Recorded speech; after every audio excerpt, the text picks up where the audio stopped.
오늘 가정에 대한 설교할 겁니다. 가정 원래 10주간 저희가 세미나 하는데 이번에는 세미나를 하지 않습니다. 킹덤 바이블 칼리지도 있고요. 또 정 원하시는 분들은 유튜브에 들어가시면 제 시리즈가 제 아내와 제가 강의했던 게 있습니다. 살펴보시고요. 오늘은 가정에 대한 전반적인 메시지를 나누고 다음 주부터 헤리티지 유업, 믿음의 유업에 대해서 창세기 말씀을 선포할 겁니다. 그래서 이 유업의 시리즈 창세기 기대하시고 그렇게 갔으면 좋겠습니다. 오늘 제가 하는 설교는 베다니 세계 기도회 집에서 하고 있는 가정 세미나 노트가 있는데요. 그 교재의 첫 번째 지난번에 가정 세미나 했을 때 첫 번째 강의 내용들을 강의하도록 하겠습니다. 잘 들으시고 가정이 어떤 것인지, 하나님께서 원하시는 가정이 무엇인지를 공부할 수 있는, 그리고 배울 수 있는 시간 되었으면 좋겠습니다. 여러분들이 지난주 금요일에 드렸던 미얀마의 그 헌금을 드렸죠. 제가 수요일 새벽 예배 때 감동이 와서 새벽 예배 때 광고해서 금요일 날 우리 헌금 드립시다 해서 약 650만 원이 모금이 되어졌고 650만 원 전체를 미얀마에서 한인 교회를 하고 계신 목사님이 계십니다. 미얀마는요 공산주의 국가이기 때문에 그 미얀마 사람들에게 복음을 직접적으로 못 증거합니다. 그래서 한인들에게는, 인터내셔널 사람들에게는 되기 때문에 한인교회를 세우고 한인을 목양하고 또 미얀마 사람들의 복음을 암암리에 증거하고 계신 아주 귀중한 분이시고, 지금 미얀마 사태로 완전히 엉망이 되었는데도 철수하지 않으시고 거기에서 가족들과 함께 그 시간들을 통과하고 계신 아주 귀하신 성도사님께 전체 650만 원을 다 전달해 드렸습니다. 그래서 이렇게 쌀을 나누어 드리시고요, 이렇게 마을과 또 도시를 섬기는 귀한 일에 사용했다고 연락이 왔고, 이 일에 힘써 주신 모든 성도님들께 감사하다고 꼭 전해달라고 말씀하셨습니다. 한국에 오시면 저희 교회 오실 거고, 또 우리 킹덤 크루 예비 선교사들 가운데 미얀마를 품고 기도하는 사람이 나오길 축복합니다. 그래서 미얀마 가서 미얀마에 또 교회 개척하고 막 이런 일들이 있었으면 좋겠습니다. 앞뒤자고 인사할까요? 네가 가라 미얀마. 시작. 나도 갈게 미얀마.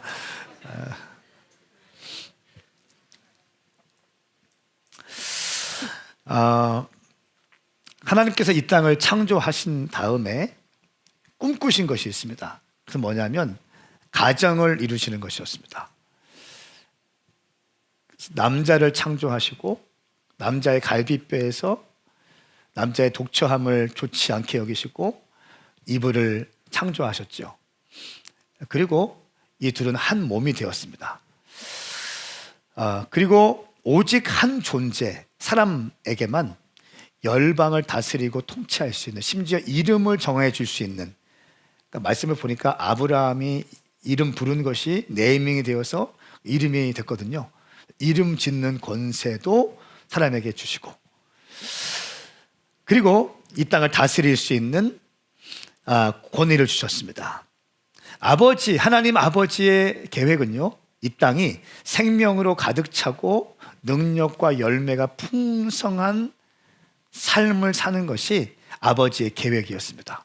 하나님은 우리 가정을 통해서 이 땅이 회복되기 원하시고 우리 가정을 통해서 많은 사람이 풍성한 삶을 살기를 원하십니다. 하나님의 비전은 멋진 가족 환경을 만드는 것입니다. 정말 끝내주는 가정을 만드는 것이 하나님의 갈망이고 비전입니다. 하나님의 비전은요, 또 우리 남편과 아내가 정말 동역 관계를 원하십니다. 동역 관계가 되기 원하십니다. 그 전에 시편 128편 3절 말씀 우리 한번 읽어볼까요? 4절 말씀까지 읽어볼까요? 3절만 시작. 내 아내는 내 집안 곳곳에서 열매 맺은 포도나무 같겠고 내 자식들은 올리브 나무들처럼 내 식탁 주위에 둘러 앉으리라. 아멘. 아멘. 내 아내는 집안 곳곳에 열매 맺는 포도나무 같고 너의 자식은 올리브 나무처럼 내 식탁 주위에 둘러 앉으리라. 생각해 보십시오. 포도나무가 가득하고 올리브나무가 가득한 가정이에요. 이 당시에 팔레스타인 지역에서 포도는 너무 귀한 거고 올리브가 너무 귀한 거 아닙니까? 근데 포도나무와 올리브나무가 가득한 가정, 기름지고 풍성하고 생명력이 있고 소망이 되어지는, 갈증을 해결해 줄 수 있는 그 가정, 그 가정 어떻게 일어날 수 있는가? 4절 말씀에 보면 이렇게 나와 있어요. 여호와를 경외하는 사람은 이런 복을 받으리라. 그러니까 아내가 집안 곳곳에서 열매 맺는 포도나무 같고 자식들이 올리브 나무가 되어서 네 식탁에 가득 앉아 있고, 이런 아름다운 가정을 이루는 것은 여호와를 경외하는 사람이 받는 복이라는 것입니다. 저는 먼저 선포합니다. 우리 오메가 교회 모든 가정들이 이런 축복 가운데 동참하기 바랍니다. 하나님의 비전은요, 동역 관계입니다. 남자와 여자를 창조하시고 돕는 배필이라고 말씀하셨어요. 개역개정 말씀에는 돕는 배필, 우리말에는 돕는 사람이라고 말씀하고 있습니다. 서로가 서로에게 동역자라는 거예요. 내게 없으면 안 되는 사람이 내 아내가 된다는 거예요. 내게 없으면 안 되는 사람이 내 남편이 된다는 거예요. 카운터 파트너가 되는 거예요. 함께 무엇인가 할 수 있는, 함께 무엇인가 힘을 합쳐서 함께 할 수 있는 그런 관계로 남편과 아내를 만들어 주셨다는 것입니다. 근데 많은 사람들이요, 많은 남자들이 여자들을 볼 때, 아내를 볼 때 좀 무시하는 경향이 있어. 그렇죠?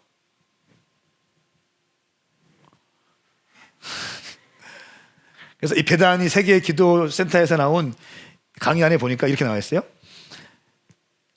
어떤 남자들은 여자들을 현관문 앞에 있는 깔개 있죠, 깔개. 그 깔개처럼 여긴대요. 아무리 밟아도 반항하지 않는. 좀 시간이 된 책입니다. 어떤 사람들은 아내를 밥해주는 사람, 빨래해주는 사람, 청소해주는 사람, 설거지해주는 사람, 이렇게 여기고 있다는 것입니다. 그게 아니라는 거죠. 남편과 아내는 하나의 돕는 배필로서 함께 주의 비전을 향해서 달려가는 존재입니다. 누가 높고 누가 낮고 이런 거 없습니다. 동등합니다. 창세기 2장 23절 말씀 보니까 아담이 말했습니다. 드디어 내 뼈 가운데 뼈요 내 살 가운데 살이 나타났구나. 이가 남자에게서 취해졌으니 여자라고 불릴 것이다. 내 뼈 가운데 뼈고 살 가운데 살입니다 하면서 이 이브가 태어난 것을 기뻐했습니다. 근데 이 여인은요, 이 아내는요, 남편의 갈비뼈에서 나오죠. 그러니까 갈비뼈, 하나님께서는 수술을 하셔서 갈비뼈를 빼내십니다. 남자에게 아픔을 통해서 아내를 만들어내세요. 그리고 이 고통의 과정을 통해서 이브의 삶이 시작됩니다. 그리고 이 이브의 성숙함을 통해서 남편은 다시 안정감을 배우고 상호 보완되어지는 관계로 만들어져 갑니다. 하나님의 비전은요, 가족에 있습니다. 한 몸이라고 표현하고 있어요. 창세기 2장 24절 말씀에 그러므로 남자가 자기 아버지와 어머니를 떠나 그 아내와 결합해서 한 몸을 이루게 되는 것입니다 말씀하고 있어요. 하나님은 태초부터 남자와 여자가 한 가정 단위를 형성하기 위해서 연합할 것을 보고 계십니다. 연합하기 위해서는 남자가, 여자가 아니에요, 남자가 아버지와 어머니를 떠나야 되는 거예요. 그러니까 아버지와 어머니를 떠나지 않으면 한 몸이 될 수 없어요. 나를 키워주신 아버지 어머니가 있는데 아버지 어머니를, 자기 아버지와 어머니를 어떻게 하라고요? 떠나. 정서적, 감정적, 재정적으로 떠나는 거예요. 결혼했는데도 아버지한테 손 벌리고 있고, 결혼했는데도 아버지에게 모든 것을 맡기고 있고, 잘못된 겁니다. 결혼을 했으면 독립적인 개체로서 떠나는 거예요. 할렐루야. 마치 우리가 태어난 아기가 어머니의 그 태에서 탯줄을 잘라주지 않으면 온전한 생명으로 세워지지 않는 것처럼, 탯줄을 잘라주는 것처럼 결혼할 때에는 아버지와 어머니를 떠나는 것이 맞습니다. 아멘. 크게 하십시다. 제가 이거를 결혼할 때마다 주례할 때마다 이 얘기합니다.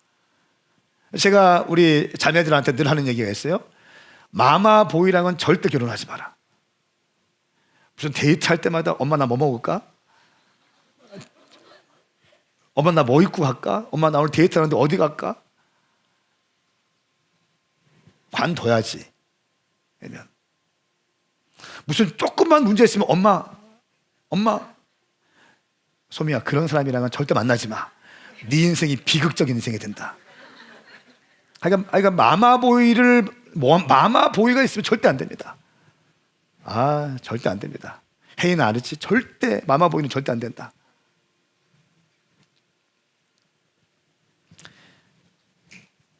자기 아버지와 어머니를 떠날 수 있어야 되는 거예요. 그러니까 불효하고 무관심하라는 게 아니에요. 사랑하고 섬기고 효도하고 하지만 이제 자기가 한 몸을 이루고 가정을 이룰 때에는 가장 중요한 거 누구랑 상의해야 됩니까?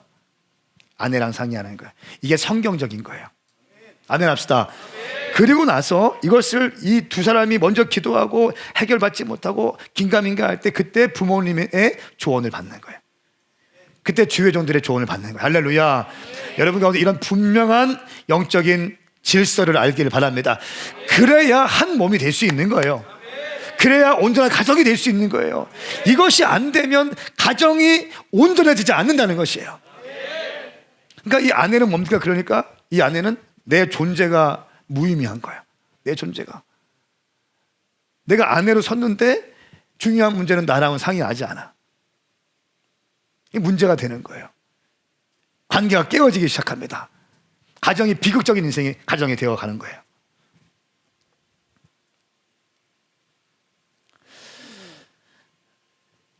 이 거룩한 육체적인 연합으로부터 자녀가 태어납니다. 그리고 하나님이 영원토록 사랑하실 수 있는 그의 형상이 태어나죠. 부모를 떠나서 한 몸이 됨을 통해서 새로운 생명이 태어납니다. 아들과 딸들이 태어납니다.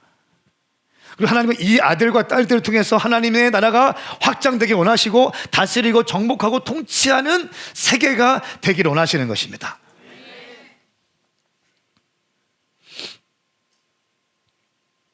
그렇기 때문에 하나님은 가족이 하나가 되기를 원하십니다. 가족은요, 하나님의 이미지를 반영할 수 있는 곳이 돼야 돼요. 가족은 하나님의 성품을 풀어낼 수 있는 곳이 돼야 돼요. 가족은 하나님의 비전이 흘러나오는 곳이 돼야 되는 거예요. 가족은 아버지의 꿈이 흘러나오는 곳이 가족이 돼야 된다는 거예요. 하나님의 가정을 위한 계획은요, 순수하고 아주 충만하고 열매 맺는 것이요, 풍성한 가정을 꿈꾸십니다. 그리고 그것을 완성하시기 위해서 하나님은요, 가정에서 온전한 친밀감이 풀어지기 원하십니다. 에베소서 5장 31절 말씀에도 또 기록하고 있어요. 이러므로 사람이 부모를 떠나 그의 아내와 연합해 둘이 한 육체가 될지어다. 사람이 부모를 떠나야 되는 거예요. 남자가 부모를 떠나야 되는 거예요. 부모를 떠나지 않으면 가정이 온전히 하나가 되지 않는 거예요. 그리고 부모님들은 그것을, 이 영적인 원리를 알고 내가 오랫동안 아끼고 기도하고 잘 양육하고 세워진 이 아들을 내어줘야 되는 거예요. 이걸 못 내어주면 이 아들이 건강한 가정을 꾸리지 못하는 거예요. 그렇기 때문에 가정이 엮이는 가정이 되고요, 가정 가운데 살롬이 빼앗깁니다. 성경 말씀은 기가 막혀요. 한치의 오차도 없어요. 하나님의 비전은 가정을 통해서 친밀함을 누리는 거예요. 결혼해서 육체적인 관계는 참 중요합니다. 하지만 육체적인 성적인 관계, 이것이 친밀함의 전부는 아니에요. 친밀함은요, 육체적, 정서적, 감정적, 영적인 것들이 충분히 교감을 될 때 우리는 친밀함을 누릴 수 있어요. 왜냐하면 우리가 구성되어져 있는 것이 영혼, 몸으로 되어 있기 때문에 이 영적인, 육체적인 것, 감정적인 것이 온전히 교감되어지고 하나가 되어질 때 우리는 친밀감을 누릴 수 있고요, 세상에서 맛볼 수 없는 기쁨을 가정에서 누릴 수 있는 거예요. 그래서 제가 말씀드리잖아요. 믿지 않는 사람들과 결혼하면 이 친밀감을 누릴 수 없어요. 영적인 친밀감을 누릴 수 없거든. 생각을 해보세요. 친밀감이 되겠습니까? 괴리감이 생기기 시작하는 거예요. 같이 예수를 믿어도요, 영적인 그림이 다르고 영적인 그 컬러가 다르고 결이 다르면 벌써 거기서부터도 어긋나기 시작하는 거예요. 그런데 어떻게 다른 종교의 영적인 것을 받아들이는 사람과 결혼할 수 있습니까? 가정이 힘들어지는 거예요.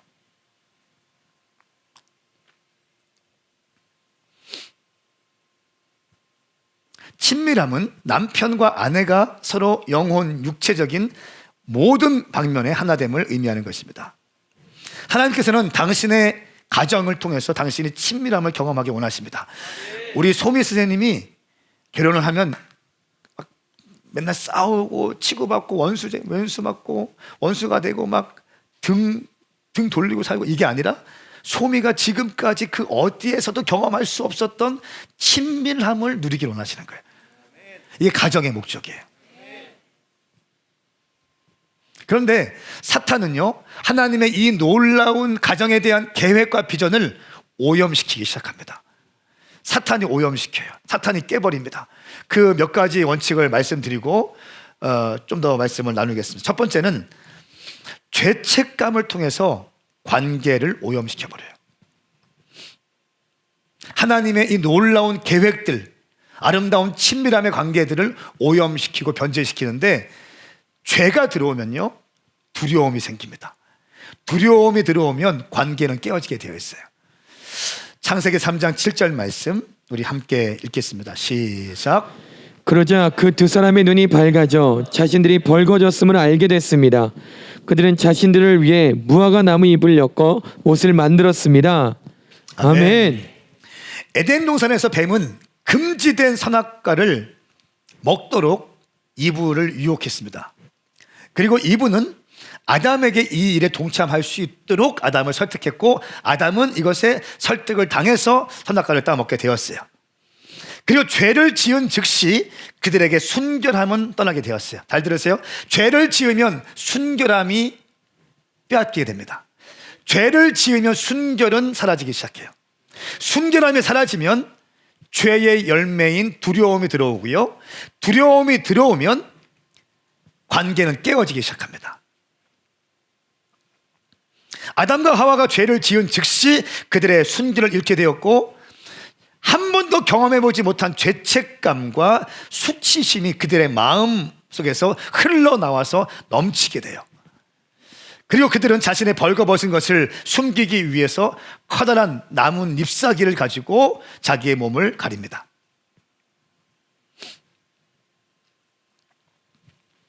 죄악과 불순종은 항상 죄책감과 수치심을 경험하게 합니다. 그러니까 죄의 달콤함을 즐기기 위해서 불순종하고 선악과를 따먹으면 당장은 먹을 수 있겠지만 선악과를 목에 삼키기 전에 우리 가운데 죄책감이 딱 부어져요. 죄책감이 부어지면 두려움이 확 임해요. 두려움이 임하면 관계는 단절되어지기 시작해요. 잘 들으십시오. 잘 새겨 들으세요.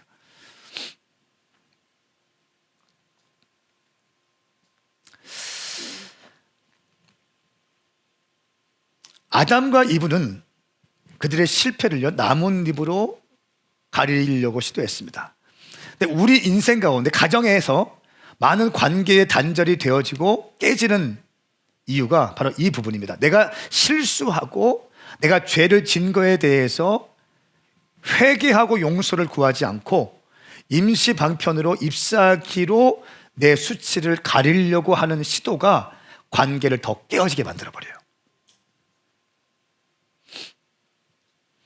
자기 자신을 방어하기 위한 수단을 우리는 많이 만들어내죠. 이것이 관계를 더 악화되게 만듭니다.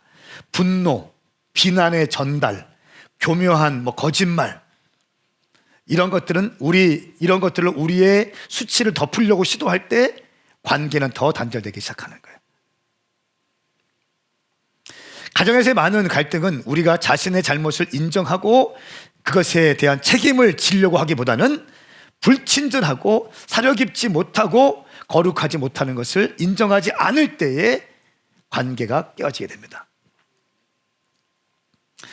예, 두려움은요, 관계 안에서 진정한 사귐을 깨뜨립니다. 자, 창세기 3장 7절 말씀. 그러자 두 사람이 눈이 밝아져 자신들의 벌거벗었음을 알게 되었습니다. 그들은 자신들을 위해 무화과 나무 잎을 엮어 옷을 만들게 되었습니다. 죄는 두려움을 가져오고 두려움은 관계를 깨뜨린다. 또 두려움은 신뢰를 깨뜨립니다. 신뢰가 깨어지면 그 다음부터는 모든 것이 이제 안 맞는 거예요. 무슨 말을 해도 안 들어가요.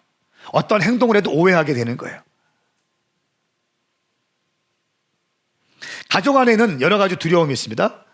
어떤 이들은요, 부모로부터 거절당할 것에 대한 두려움이 있어요. 또 언어적으로, 육체적으로, 성적으로 폭력을 당하는 어떤 두려움 가운데 빠지기도 합니다. 어떤 사람들은 결혼을 실패할 것에 대한 두려움 가운데 있어요. 왜냐하면 우리 부모님이 그렇게 행복해 보이지 않거든요. 우리 아버지가 그렇게 행복해 보이지 않거든. 우리 어머니가 그렇게 행복해 보이지 않거든. 그렇기 때문에 결혼에 대한 늘 두려움이 있어요. 내가 결혼 생활 잘 할 수 있을까? 내가 행복한 결혼 생활을 할 수 있을까? 아니, 내가 결혼을 할 수 있을까? 결혼을 한다면 내가 믿고 따라간 이 남자가 과연 나를 위해서 정상적인 대우를 나에게 할 수 있을까? 나는 정상적인 아내로서의 대우를 받으면서 남편들의 대우를 받으면서 살 수 있을까? 라고 하는 두려움이 가정 가운데, 많은 젊은이들 가운데 있다는 것입니다. 이 해결되지 않은 두려움은요, 중독을 만들어냅니다. 통제되지 않는 질투가 막 일어나기 시작해요. 아무것도 아닌 것 같고 막 질투하게 되고 의심하게 됩니다. 성적인 불행을 또 가져오게 되고요. 그러면서 자기의 삶이 망가지게 됩니다. 두려움, 관계의 단절, 신뢰의 단절, 이것은 결국 죄로부터 시작되고, 죄를 지었을 때는 회개를 하면 되는데 회개를 하지 않고 죄를 덮으려는 시도, 자기 방어가 관계를 더 안 좋게 만들어 버린다는 거예요. 잘못했습니다. 미안합니다. 내가 큰 실수를 했습니다. 다시는 안 그러겠습니다. 라는 말을 할 수 있어야 돼요. 이 말을 못 해요. 이 말을 안 해요. 그래서 자기 방어적인 말들을 하기 시작하는 거죠. 그러면 관계가 깨지는 겁니다.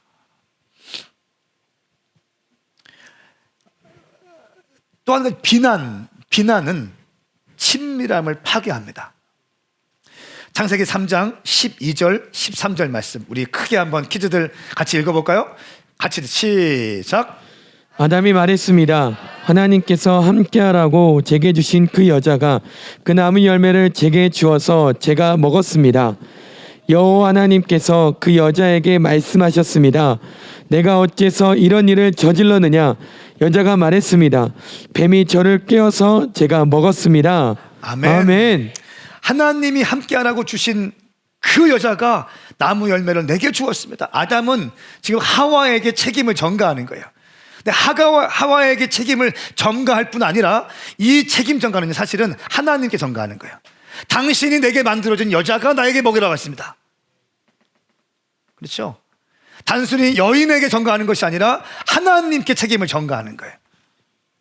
책임 전가의 끝을 가보면 하나님에 대한 불평이 담겨 있어요.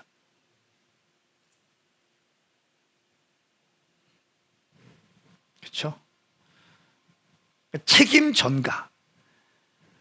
또 이분은 뱀이 나를 깨워서 내가 먹게 되었습니다. 또 책임 전가하는 거예요. 여러분, 책임 전가는요, 관계를 파괴합니다. 부부 관계를 오염시키는 아주 중요한 요소는 책임 전가이고 비난입니다. 당신이 나와 함께하라고 하신 그 여자가 나에게 선악과를 먹으라고 했습니다. 비난하는 거예요. 책임 전가하는 겁니다. 그리고 친밀감이 깨어집니다. 내가 죄를 지어서 책망을 받을 때에는요, 용서를 구하고 회개를 할 수 있는 성숙함이 있어야 돼요. 미안합니다. 내가 잘못했습니다. 잘못했습니다. 내가 실수했습니다. 실언했습니다. 이 말을 해야 돼요. 이 말 하기가 쉽지 않아요. 자존심이 센 사람들은 절대 그런 말 안 합니다.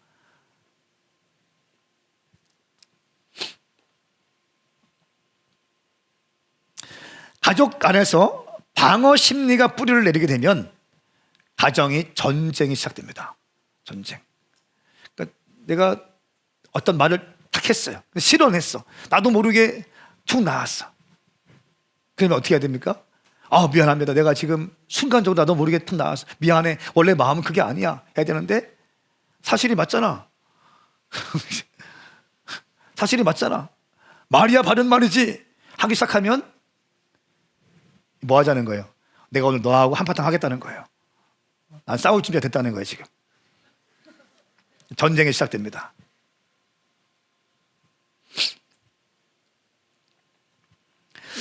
자, 이런 사탄에 의해서 깨어진 가족 관계, 하나님에게는 해결책이 있습니다. 오늘 그 해결책을 좀 말씀드리고 함께 기도했으면 좋겠어요. 첫 번째는 사탄의 패배는 이미 예정되었다는 거예요. 아멘인가요? 자, 아담과 하와가 선악과를 따먹었어.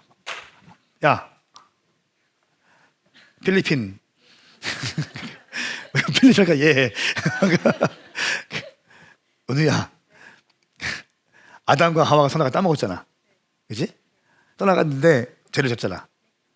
죄를 졌어요. 그런데 놀라운 사실은 그 죄를 진 하와에게 하나님께서 그 자손들로 하여금 뱀의 머리를 밟을 수 있는 권세를 허락하십니다. 아멘. 그러니까 비록 우리는 깨어졌고 우리는 실패했지만 예수 그리스도를 통해서 뱀의 머리를 밟을 수 있는 계획을 갖고 계신다는 거예요. 우리는 실패했고 우리 가정은 깨어졌고 여러분의 부모님은 넘어졌고요. 여러분의 가정이 힘든다 할지라도 그럼에도 불구하고 하나님께서는 가정을 회복시킬 수 있는, 가정을 깨뜨렸던 뱀의 머리를 밟을 수 있는 예수 그리스도를 준비하신다는 것입니다. 사탄의 계획은 실패로 돌아갈 것입니다. 가정에 예수 그리스도가 주인이 되어 주신다면 여러분의 예수님을 인정하고 여러분들의 삶에 예수님을 중심으로 인생을 살기 시작할 때 샬롬의 왕이신 주님이 당신의 가정 가운데 오시는 거예요. 가정 가운데 샬롬이 풀어지기 시작하는 거예요.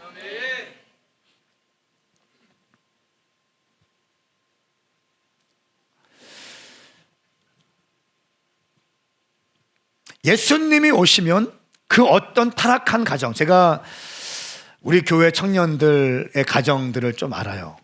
그리고 또 여기저기 사역하니까 많은 케이스들을 알고 있지 않습니까? 참 그냥 어떤 책에서 읽을 수 있는 가정사를 저한테 얘기해 준 사람도 있어요. 그 이야기 들을 때 덤덤하게 듣고 있지만 참 많이 기도하고 중보합니다. 정말 많은 아픈 가정사가 있습니다. 그런데요, 예수 그리스도는 그 어떤 깨어진 가정들도 회복시킬 수 있다는 것입니다. 확실하게 아멘 하십시다. 예수님이 그 가정의 주인이 되어주시면 그 가정에 샬롬이 임할 것입니다. 가정은 회복될 것입니다. 하나님께서 원래 원하시는 가정의 모습으로 가정은 변화될 것입니다. 또 한 가지 중요한 사실은 우리 가정을 깨뜨리는, 파괴하는 원수는 내 남편이 아니고 내 아내가 아니고 우리 부모님이 아니고 우리 자녀가 아니라는 사실이에요. 왼수라고 하잖아요. 왼수. 내가 저 남자를 만나서 어떻게 하다가 내가 저 남자를 만나서 내가 미쳤지, 이 왼수야. 이런 말 들어보시면 손 들어봐. 들어본 사람 한 번쯤 들어봤다. 희원이 자, 다시 한번. 황시원 아닙니다. 다시 한번. 내가 살면서 너 같은 왼수를 만나서 내가 들어봐. 돈 들어보세요. 네. 감사합니다. 아마 손 든 사람은 순수한 사람이고 머리 굴린 사람은 이렇게 어떻게 그냥 손으로 이렇게 내가 어떻게 하다가 너 같은 거 만나가지고 내가 그때 네가 아니라 다른 사람 만났어야 되는데 이런 얘기 하잖아요. 가정이 가정 깨자는 거예요. 그래서 여러분, 언어 생활이 너무 중요한 게 교회도 마찬가지예요. 교회도 제가 제 목회에 중요한 게 뭡니까? 언어 생활 훈련시키는 거잖아요. 부정적인 말 하지 않게 가르치는 거잖아요. 왜 그래요? 교회 가운데 샬롬이 임하기 위해서는 말은 영이요 생명이기 때문에 부정적인 언어가 들어오면 샬롬은 사라지게 됩니다. 영적인 질서예요. 영적인 원리인 거예요. 가정도 마찬가지. 부정적인 말, 네가 남편이냐, 네가 돈 좀 벌어와라 막 하기 시작하면 가정 가운데 샬롬이 있습니까? 가정 다 깨지는 거예요. 같이 살고 있지만 한 거주지에 있지만 마음은 나뉘어져 있습니다. 대화하지 않고 살아가는 사람들 많이 봤습니다.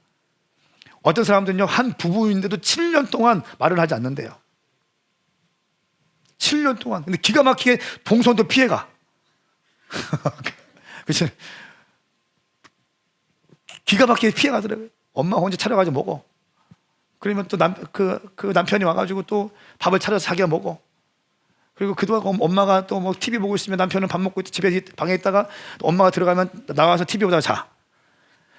같은 거주지에 살면서도 동선을 기가 막히게 피해가고 마음과 영과 몸이 하나가 되지 않는, 남남보다 더 어려운 관계 가운데 있는 사람들이 있어요, 없어요? 많습니다. 그거의 시작이 말이에요. 교회도 마찬가지입니다. 여러분, 교회는 거룩한 하나님의 공간인 줄 믿습니다. 하나님의 집인 줄 믿습니다. 만민이 기도하는 집인 줄 믿습니다. 하나님의 피값으로 세우신 곳인 줄 믿습니다. 그럼 이 교회에서는 말씀과 기도와 찬양과 감사와 기쁨과 선교와 비전으로 가득 차야 되는데, 교회에 들어가면 분위기가 냉랭하고 맨날 싸우고 있고 울고 있고 막 혈가 막 이렇게 서로 물고 뜯고 있는 그런 교회들 있습니까, 없습니까? 있어요. 왜 그래요? 말 때문에 그런 거예요. 아주 명백합니다. 이거를 못 잡아내요, 이거를. 가정을 파괴하는 원수는요, 나의 배우자도 아니고 내 남편도 아니고 내 아내도 아니고 우리 아들, 딸도 아니라 사탄이다. 사탄이 하나님의 계획을 완수하고자 하는 우리 가정을 깨려고 사탄이 들어와서 우리를 공격하고 있다는 사실을 인식하셔야 돼요. 그래서 영적인 원리를 이해하는 것은 굉장히 중요합니다. 영적인 원리를 알아야 사탄의 공격에 대응할 수 있는 힘이 생기는 거예요. 대응할 수 있는 힘이 생기는 거예요. 이것을 알면 남편과 아내가 서로 대화할 수 있는 거예요. 이제, 아, 여보 미안해, 내가 지금 이거 주님이 기뻐하지 않는 것 같아. 미안해, 지금 미안해, 내가 지금 실언한 것 같아, 미안해. 바로 용서를 구할 수 있는 거예요. 나도 모르게 나왔어. 근데 주님이 기뻐하지 않는 거야. 미안해. 요 얘기를 딱 할 수 있어야 돼요. 이 훈련이 안 돼 있으면 예차와 혼의 반발대로 삶을 사는 것, 내 감정대로 말을 쏟아붓는 거에 대해 익숙한 사람은요, 가정을 엄청 힘들게 해요. 배우자를 너무 힘들게 해. 그래서 하나님께서 가정을 향한 놀라운 계획을 파괴하고 망가뜨리게 만들어버리는 사탄의 도구로 남편이, 아내가, 부모가, 자녀가 가정을 파괴하는 도구로 쓰임받을 경우가 정말 많이 있어요. 요한복음 10장 10절 말씀에 도둑은 훔치고 죽이고 멸망시키러 온다. 그러나 내가 온 것은 양들이 생명을 얻게 하되 더욱 풍성하게 얻게 하려는 것이다. 할렐루야. 마귀는요, 여러분의 가정을 깨려고 할 겁니다. 여러분의 남편과 아내의 관계를 깨려고 할 거고요, 여러분의 부모와 자식 간의 관계를 깨려고 할 겁니다. 하나님은 당신의 가정을 더욱더 풍성하게 할 거예요. 생명력 있게 할 것입니다. 할렐루야. 두 번째는 어떻게 하면 사탄의 공격으로부터 우리 가족을 보호할 수 있을까? 신적인 질서, 하나님께서 허락하신 신적인 질서는 가정이 하나 되도록 보호해 줍니다. 신적 질서. 남편이 남편의 역할을 다하지 못하면 보세요. 아담이 남편으로서의 역할을 다하지 못했어요. 남편인 아담이 부정적인 이야기를 하고 말씀에 불순종하는 하와의 행동, 말, 선악과를 먹으면 정령 죽으리라 다 듣고 있었고 다 알고 있음에도 불구하고 하와가 뱀에 미혹돼서 선악과를 먹자고 했을 때, 그런 말을 했을 때 남편이 그 아내의 부정적인 말과 말씀에 불순종하는 말들을 컨트롤하고 제어할 수 있는 영적인 힘이 있어야 했어요. 이것은 남편의 역할인 거예요. 하나님께서 신적인 권위자로 가정 가운데 제사장으로 세워주신 남편이 이 영적인 것을 헤아리지 못하고 살아간다면 가정은 깨어지게 되고 가정은 공격을 당하게 됩니다.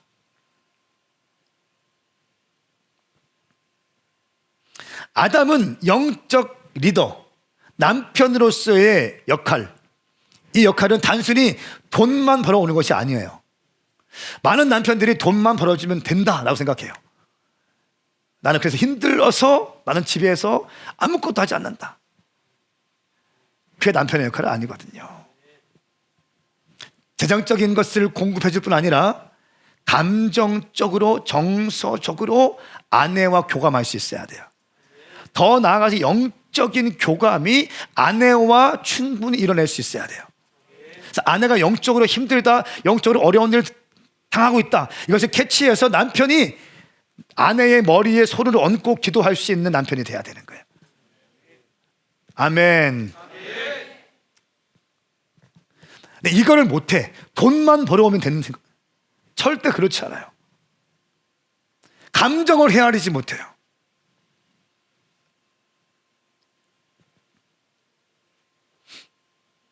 남편의 역할은 아내와 자녀들이 하나님의 말씀을 순종함으로 불순종의 삶을 살지 않도록 매일같이 하나님의 약속이 그들의 마음판에 새겨지도록 하는 것이 남편의 정말 중요한 역할이라는 거예요. 이게 되면 가정은 평안해집니다. 우리 교회가 평안한 이유가 무엇입니까?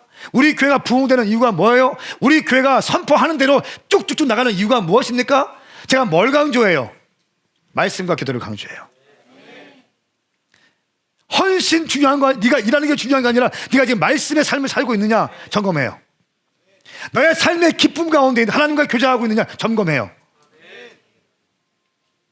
일용할 양식 있는지 점검합니다.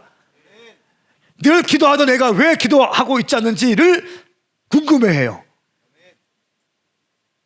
관심이 있다는 거예요. 영적인 것에 남편들은 관심이 있어야 됩니다. 마치 목사님이 성도들을 위해서 영적인 것에 관심을 두고 살펴보는 것처럼 남편들은 아내와 자녀들에게 그들의 정서와 감정과 영성과 하나님의 말씀을 준행하고 있는지, 말씀이 그들의 심령 가운데 새겨지고 있는지를 점검할 수 있는 것이 남편의 역할이에요. 이것이 가정의 제사장이에요. 이런 남편들이 가정을 위해서 두 손을 들고 기도하고 새벽 예배에 깨우고 월음 기도해서 자녀들의 머리에 손 얹고 기도하고 아내를 위해서 안수하며 기도할 때 가정 가운데 신적인 권위가 부어질 뿐 아니라 그 가정은 신적인 권위 질서 안에서 안정감을 누린다는 거예요. 할렐루야. 이것이 안 돼요. 이것이 안 되니까 여자들이 너무 세기 시작해 또. 그래요. 남편이 남편의 위치에 서 있지 않으면 누군가 키어 올라와요. 그 아내가 튀어 올라와서 남편 머리 꼭대기에 있든지 애들이 튀어 올라와서 아버지 어머니 머리 꼭대기에 있든지 삶이 엉망이 되는 겁니다.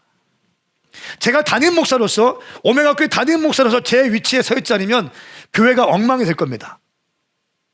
그렇죠? 엉망이 됩니다.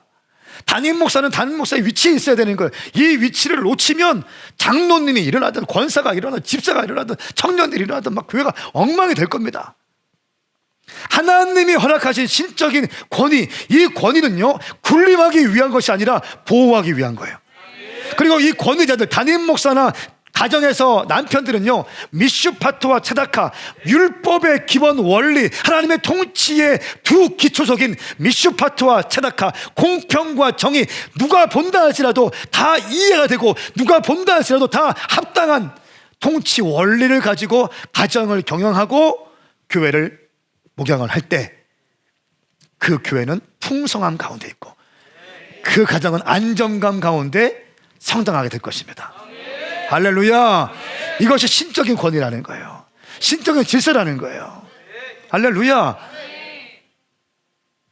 우리 남편을 지금 맞이하기 위해 준비하고 있는 자매들 잘 들으세요. 마마보이 절대 안 됩니다. 예수 믿지 않는 것들은 절대 안 됩니다. 평화가 없다니까. 영혼 육의 만족이, 대화도 안 되고 감정도 안 되고 영적인 게 틀린데 어떻게 샬롬이 임합니까? 이거 안 됩니다. 당신이 믿지 않는 자와 결혼하겠다는 건요, 내 인생 힘들게 살겠다는 거예요. 평생 피눈물을 흘리겠다는 거예요. 제가 어떻게 얘기했습니까? 그래서 믿지 않는 사람 마음에 들거든, 마음에 드는 사람이 있으면 어떻게 하라고 했어요? 전도해라. 전도하고 등록시키고 새가족 교육 받게 하고 세례 받고 세례 받으면 내가 주례해주겠다. 얼마나 성경적이에요. 할렐루야. 여러분, 한 번뿐인 인생 제대로 결혼하십시오. 돈 많은 거, 외제차 타고 다니는 거 아무것도 아니야. 아무것도 아니야. 새벽 예배 나와서 기도하고 무릎 꿇고 막 기도하고 자기가 한 말에 책임을 지려고 애쓰고 있고 겸손하고 그런 사람 만나십시오. 형제들 좀 예쁘고 그런 거 아무것도 아니야. 믿음대로 될지어다.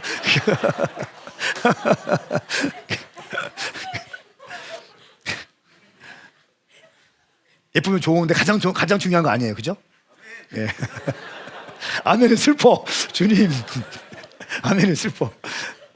형제들 마찬가지. 자매들 만날 때 막 20대 초반인데 어디서 아빠 카드로 명품 가방 막 갖고 다니고 이런 사람 만나지 마세요. 인생이 피곤해져. 자기가 돈 벌어서 그냥 어떨 때 격려하기 위해서 한두 개 정도 명품 있을 수 있습니다. 그런데 방에 가보면 명품이 뭐 나열되어 있어. 막 허세로 가득 차가지고 절대 만나지 마세요. 그리고 또 한 가지, 부정적인 말을 하는 사람 절대 만나지 마세요. 여자들 중에 말이 많은데 부정적인 거야. 인생 피곤합니다. 아멘 하세요, 형제들. 아무리 예뻐도 부정적인 말 하는 사람 만나지 마. 네 인생이 피곤해져. 아멘의 뉘앙스 좀 잘 만들어봐. 좀 활성화 좀 시켜봐. 좀 강하고 굵게.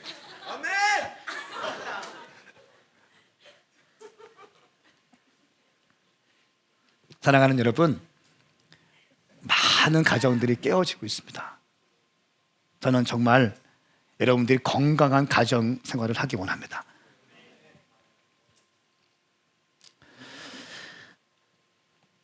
사도행전 20장 32절 말씀 함께 읽겠습니다. 시작. 이제 내가 여러분을 하나님과 그분의 은혜의 말씀에 맡깁니다. 그 말씀이 여러분을 든든하게 세워 거룩함을 입은 모든 사람들 가운데 기업을 받게 하실 것입니다. 아멘. 아멘. 바울이 했던 고백인데요, 이렇게 말해요. 내가 여러분을 하나님과 그분의 은혜의 말씀에 맡깁니다. 여러분을 하나님과 은혜의 말씀에 맡깁니다. 말씀에 당신을 맡깁니다. 당신의 인생을 맡깁니다. 그 말씀이 여러분을 든든하게 세워 거룩함을 입은 모든 사람들 가운데 기업을 받게 하실 것입니다. 기가 막히면 그 말씀이, 하나님의 말씀이 여러분을 든든하게 세워서 거룩함을 입은 모든 사람들 가운데 기업을 받게 할 것입니다. 말씀이 당신을 세울 겁니다. 말씀이 당신을 보호할 것입니다. 바울이 이런 고백을 하고 있는 거예요. 에베소서 5장 26절 말씀에 그리스도께서 이렇게 하신 것은 말씀을 통해 교회를 물로 씻어 깨끗하게 해서 거룩하게 하시고 티나 주림이나 다른 지저분한 것들이 없이 교회를 자기 앞에 영광스러운 모습으로 서도록 해서 오직 거룩하고 흠이 없게 하시기 위한 것입니다. 어떤 걸로요? 말씀으로. 말씀만이 교회를 물로 씻어 깨끗하게 하시고 거룩하게 하시고 티나 주름이나 다른 지저분한 것이 끼치지 못하도록 한다는 거예요. 말씀만이. 그렇기 때문에 제가 말씀을 강조하는 거예요. 그렇기 때문에 제가 일용할 양식을 강조하는 거예요. 그렇기 때문에 말씀을 말씀이 들어가야 당신이 살 수 있습니다. 말씀 들어오지 않으면 당신 죽어갑니다. 교회당 밖에 나가면 그냥 세상에 모든 문화들이 막 밀려오는데 어떻게 버텨낼 수 있겠어요? 말씀이 당신을 보호한다는 거예요. 말씀이 보호하는 거예요. 말씀이. 가정도 마찬가지예요. 교회도 말씀으로 보호된다면 가정도 마찬가지예요. 그래서 남자들, 특별히 가정의 제사장들은요, 말씀에 능하셔야 돼요. 완수형제가 그 은혜가 있기를 축복합니다. 말씀이 심겨지기 바랍니다. 말씀이 있어야 돼요. 말씀을 가지고 내 아내를 보호하는 거예요. 말씀을 가지고 내 아내를 격려하는 거예요. 말씀을 가지고 우리 부모님을 격려하는, 말씀을 통해서 나는 격려하리라.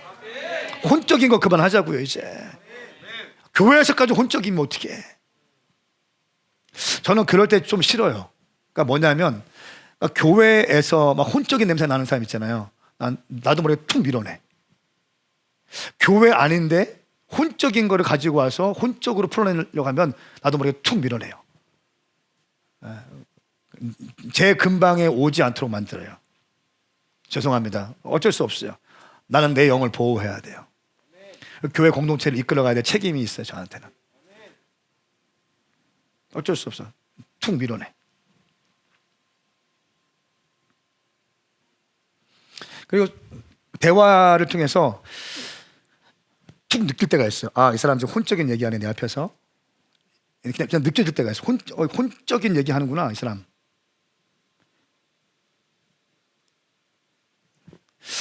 하늘로부터 오지 않은 얘기인데 이런 얘기가 느껴질 때가 있어요. 여러분의 입술을 주의하세요.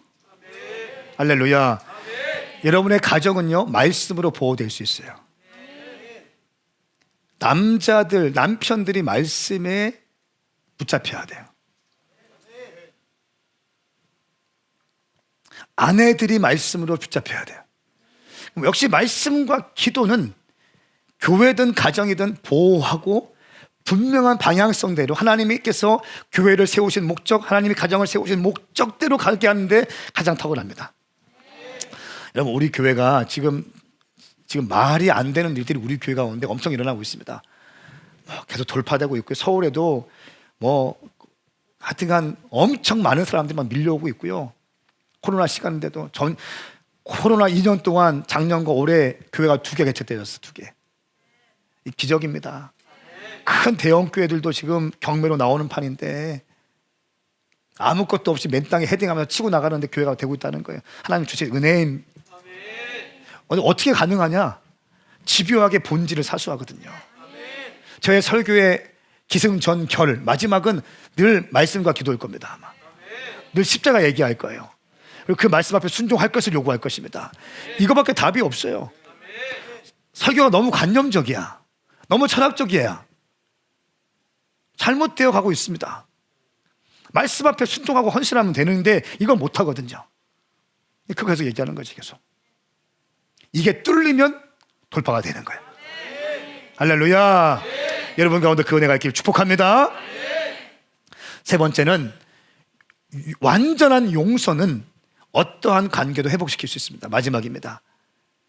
용서하기로 결정하면 아무리 어려운 것도 하나가 될 수 있습니다. 내가 죄를 지었다면 회개하십시오. 상대방이 진정으로 회개했다면, 나에게 용서를 구했으면 예수님이 당신을 용서하신 것처럼 당신도 용서하십시오. 그러면 어떠한 깨어진 가족이라 할지라도 완전히 회복될 수 있을 것입니다. 예수의 피, 보혈의 피가 가정 가운데 뿌려지기 시작할 때 그 가정은 새로워질 수 있습니다. 그러면 진정한 스윗홈이 될 것입니다. 세상에서 깨어지는 가정들, 막 아버지의 위치에 없으니까 어머니가 막 아버지 머리 꼭대기 위에 와서 하는 거 있잖아요. 그거 많이 봤을 거 아니에요, 여러분들. 아버지가 미슈파터 차다카로 서 있지 않으니까, 아버지가 아버지의 권위를 갖지 않고 있으니까 어머니가 막 드세고 애들이 막 더 드세고 이런 거 있잖아요. 다 잘못되어 있는 거예요. 제가 제일 행복할 때, 월요일 날 행복할 때, 쉴 때 침대에 딱 누워 있어요. 애들이 오잖아요. 그러면 얘들아, 아빠한테 와. 내가 일어나서 안아줘야 되는데 얘 아빠한테 안겨. 딱 안기잖아요. 야, 시온이가 오른쪽이다. 사돈이 왼쪽으로 가. 이거 다 권위 질서가 있는 거야. 네가 그때라 다 사랑하지만 뽀뽀합니다. 동시에 뽀뽀 할 때 너무 행복해.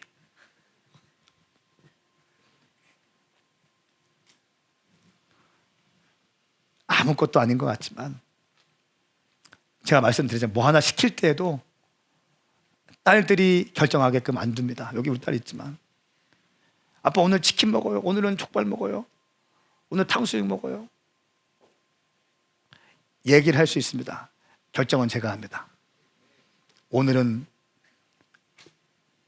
엄마를 위해서 족발을 먹겠다. 끝.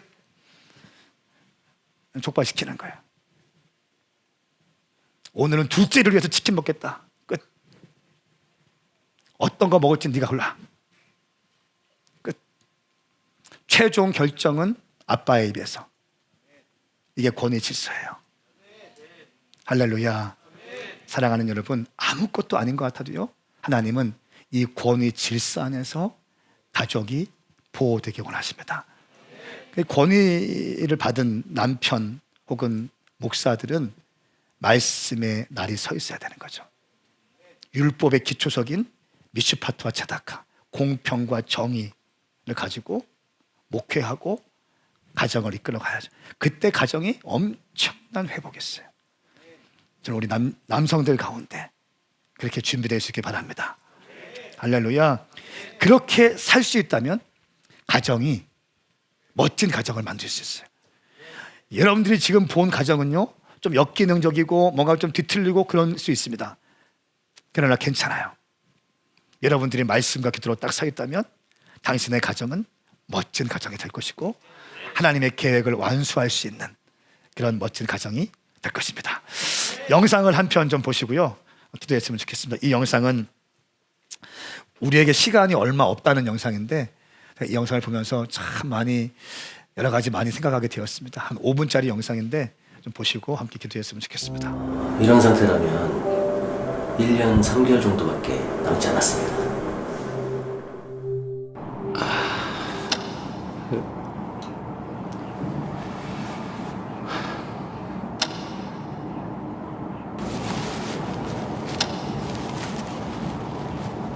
이거 아직 뭐 해야 될 게 많은데 이게 이제 다 물거품이 되는가.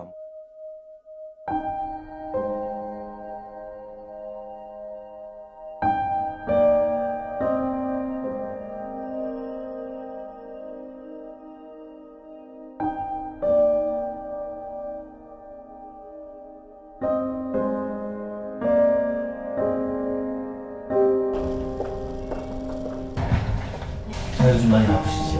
검사 결과가 좀 나왔는데 생각보다는 조금 좋지 않게 나왔습니다. 좀 이런 말씀드리기 좀 뭐하지만 이런 상태면 한 9개월 정도 나오실 것 같습니다. 뭐가요? 뭐가 잘못 나온 건데요? 6개월 정도밖에 남지 않았습니다. 네? 뭐가요? 결과서를 좀 드릴 테니까 차근차근 보고 계시면 제가 다 갔다 와서 다시 자세히 설명을 드리겠습니다.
이게 실제로 나한테 남은 게 정말 이 기간이 맞구나. 아버지 돌아가셨을 때 이제 어머니한테 잘하자. 그때 당시에는 뭐 보약도 줘가지고 어머니 드리고 그랬는데 시간이 지날수록 또 그게 무뎌지더라고요, 감각이. 출산하고 6개월 쉬고 이제 출근한 지 한 서너 달 됐거든요. 계속 같이 하루 종일이라도 같이 있고 싶고 많이 사랑한다고 하고 싶고.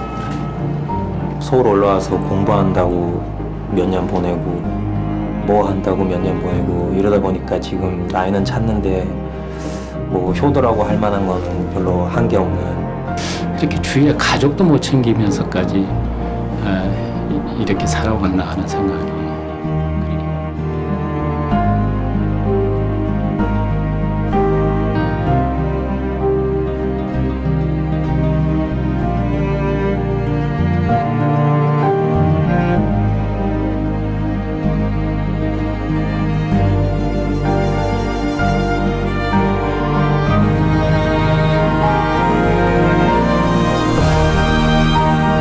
애도 그렇고 남편은 덕분에 잘해야 되겠다는 생각이 드네요. 경숙이와 함께 아프지 않게 오순도순 행복하게 잘 살아갔으면. 김이나 엄마가 앞으로도 많이 사랑할 테니까 우리 행복하게 오래도 잘 살자. 지금까지 한 번도 어머니 앞에서 못 해봤다고 말이 있는데 어머니 정말 사랑합니다. 최대한 자주 찾아뵙도록 노력할게요. 엄마 아빠 사랑합니다.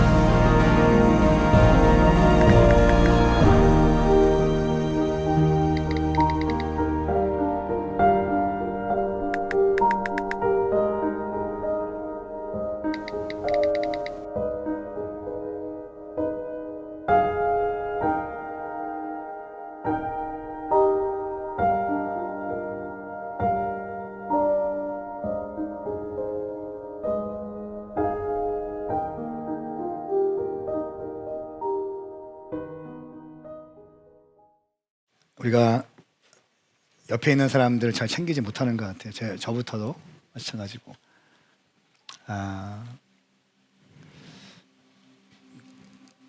여러분 좀 핸드폰을 좀 꺼내 보시겠어요? 여러분 부모님들에게 좀 이렇게 마음을 담아서 사랑을 고백 한번 해보세요. 여러분 부모님에게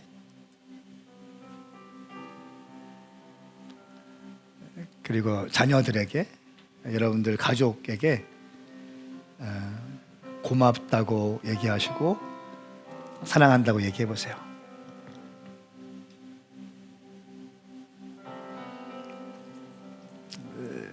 나는 문자보다 통화가 낫다. 통화하세요. 괜찮아요. 아버지한테 전화하시고 어머니 전화하세요. 고맙다고 얘기하시고 사랑한다고 얘기하세요.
여러분 형제들에게, 부모님에게, 자녀들에게 보내세요.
하나님의 당신 가정을 향한 계획은 정말 끝내주는 것이었습니다. 당신이 행복을 누리고 즐거움을 누리고 기쁨을 누리는 것이었어요. 제가 어떤 사람에게 얘기 들어보니까 집에 들어갈 때 일 끝나고 집에 바로 들어가면 되는, 집에 바로 안 들어간대요. 왜 그렇습니까? 물어보니까 한번 한숨을 푹 쉬고 들어간대. 그리고 그 주차장에서 차를 파킹해 놓은 채 차에서 10분 정도 있다가 들어간대. 집에 들어가면 전쟁이니까, 집에 들어가면 또 갈등이 되고 또 싸움이 시작되니까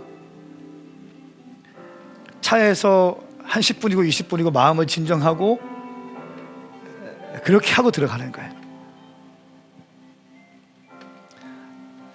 하나님께서 이 땅에 가정을 허락하실 때 하나님의 계획과는 전혀 다른 방향으로 가고 있습니다. 말씀과 기도의 삶으로 당신의 가정을 세워나가십시오. 당신의 인생도 마찬가지입니다. 교회도 마찬가지입니다. 말씀과 기도의 삶을 사셔야 됩니다. 우리 시간 같이 기도할 텐데, 이 시간 부부가 있는 사람들은 좀 손을 잡아보세요. 커플들 손 잡아보세요. 부부들, 집사님들 손 잡으세요. 남편, 아내 손 잡으세요.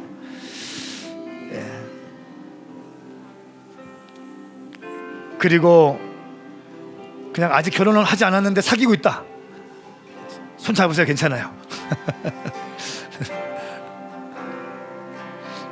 그리고 좀 축복했으면 좋겠습니다. 내가 내 아내를 축복하고 내가 남편을 축복하고, 우리 여러분들은 미래의 아내를 축복하시고요, 미래의 남편을 축복하세요. 그리고 나를 축복하세요. 하나님의 형상으로 지어진 내 인생이 하나님께서 허락하신 가족을 준비할 때에 주님의 아름다움과 생명과 풍성이 넘치는 가정이 되게 하여 주시옵소서. 우리 이렇게 한 1, 2분 정도 기도했으면 좋겠습니다. 함께 기도하겠습니다. 주님 감사합니다. 주님 감사합니다. 오늘 가정주일 특별 메시지를 들었습니다. 스위트홈, 가정이 기쁨이 되고 가정이 달콤하고 행복한 가정, 같은 거주지에 살면서 원수가 되고 교감하지 못하고 서로 물어뜯고 핥히는 가정이 되는 것이 아니라 주의 말씀으로 하나가 되는 가정이 되게 하여 주시옵소서. 샬롬의 왕이신 예수님께서 통치하심으로 그 가정 가운데 평강이 넘치는 가정 되게 하여 주시옵소서. 우리 청년들 가운데 그런 멋진 가정 꿈꾸게 하여 주시고 준비되게 하여 주시옵소서. 예수님의 이름으로 축복하며 기도하옵나이다. 아멘. 그렇게 인도하실 주님을 찬양합니다. 네.